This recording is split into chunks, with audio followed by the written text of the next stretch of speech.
on the record. Those of you who joined us last week were probably amazed, as I was, by some of the latest research in the field of UFOs. There is so much to talk about, however, we were unable to fit it all into one program, so my guest again this week is UFO researcher, former state Senate candidate, and award-winning pilot John Lear. Mr. Lear, nice to have you here again. Always a pleasure to be here, George. To begin with, we have this concept of the people from other planets as little green men. Are they green from what you know? Are they all the same, or we got different kinds of them? George, there's at least 70 different species, and probably more. But yes, as odd as it sounds, there are little green men. That's not the ones we usually see, though. We see the little gray ones. They're about 4.5 feet tall. And we see the ones that are called the Nordics. They're about 7 feet tall, look like us, but they're invariably blonde hair and blue-eyed. They're one of the species that we have on ice. One of their crashes we recovered. Obviously, with different species, they have different motives. I mean, are there good aliens and bad aliens? Good from what you aliens know? and bad aliens, and all kinds of ways and reasons for interacting with us.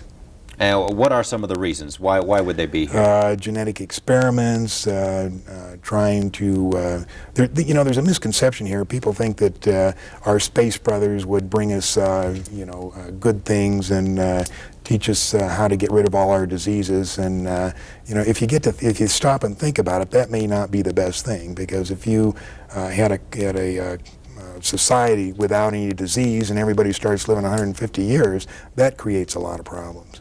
So they would not meddle in that way. You believe, in part, that the movies E.T., Close Encounters of the Third Kind, were not entirely just the creative products of some Hollywood director, that maybe there's more to that. Why don't you explain? They were carefully guided by representatives from MJ-12, who is this organization that is in charge of the cover-up, in order to get us ready for the release of the information that there are indeed aliens. And in both those movies, they used small little creatures and in order to get us ready for this release of information. So to prepare us that the idea of benevolent aliens from outer space are going to help us out. Unfortunately, they're not so benevolent. So they made probably one of the most disastrous mistakes when E.T. was put out. At that time was before we discovered what I call the double cross or the grand deception.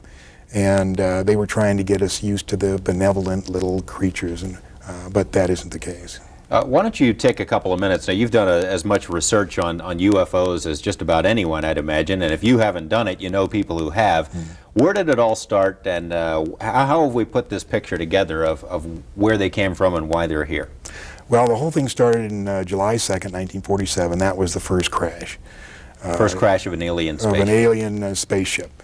July 6th is when they recovered it and sent it to Wright-Patterson Air Force Base. July 7th is when they held the press conference and told the people it was a weather balloon, which the press bought hook, line, and sinker.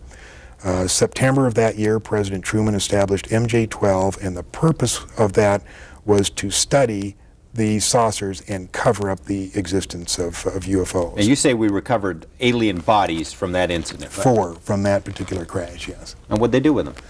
They autopsied them. Dr. Detlef Bronk was the chief surgeon, so to speak. He was the one that named them EBEs. And that stands for extraterrestrial biological entities. And we captured 3 live EBEs. They were numbered in their order of capture: EBE-1, EBE-2, and EBE-3. Where did we capture? Where did this happen? In different crashes. EBE-1 lived with an Air Force colonel between 1949 and 1952. The EBEs are kept in an electromagnetic facility called a YY-2.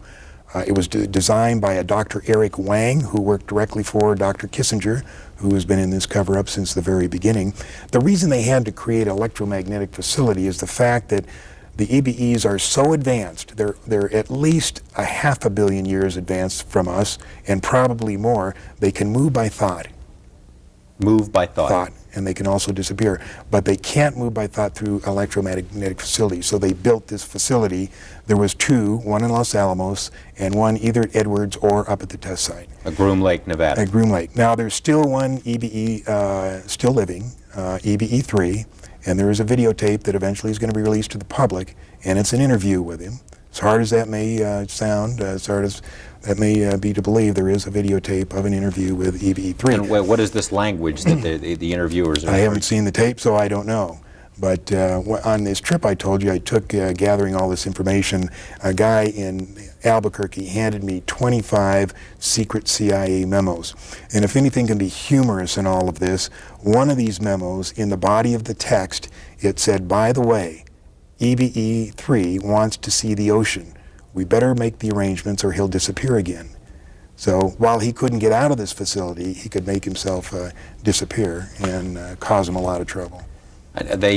Now, can they exist among us? Is that what you're saying, or do they have to have this special environment? They have special environment, special air. It's my understanding they can only last about 20 minutes in this air. You were saying also these gray ones are the ones that we see most of the time, and you said that most of that there are a lot of different motives for them being here. The gray ones, what kind of a deal we got going with them? Is that the bunch that you suggest we've made a deal with for military technology? Well, I think we made a deal with them, and their ultimate, what they want to do is regenerate their own race. Now, apparently, they've either had some kind of nuclear accident, or they're on the backside of a evolutionary genetic curve, and they're going downhill instead of uphill. In other words, in the autopsies, of which I have 2, we found out that their digestive system is atrophied. They can't eat through their mouth anymore. You know how they eat? Well, these cattle mutilations, they take the hormones and the enzymes from those cattle and they spread it on their skin, and their skin absorbs the nutrients and then excretes the waste back through their skin. And if you read Whitley Strieber's book or listen to him talk, he talks about when he's seen them doing this to their skin, and they're scraping the waste off. Now, these cattle mutilations, there's been a film made about that, and perhaps in a couple of minutes we can take a look at some excerpts of that. Yeah, Strange Harvest was a good one, but another thing that happened here on March 4th, there was a documentary released on the best UFO photos that have been taken so far, including 1 minute and 38 seconds of videotape. Now, what happened is in November, this guy took these photos, took it into the TV station. They thought it was great, but nobody would believe it. So they spent 3 months checking the validity of the, authenticating the videotape and checking out the credibility of the witness. And when they had it all down, they put out this documentary, 30 minutes. I mean, it's ironclad. They're here. But do you think it got on the network? No, it was just showed locally in Pensacola. We have some of that, and perhaps when we come back we can take a look at it. So stay with us for more of On the Record.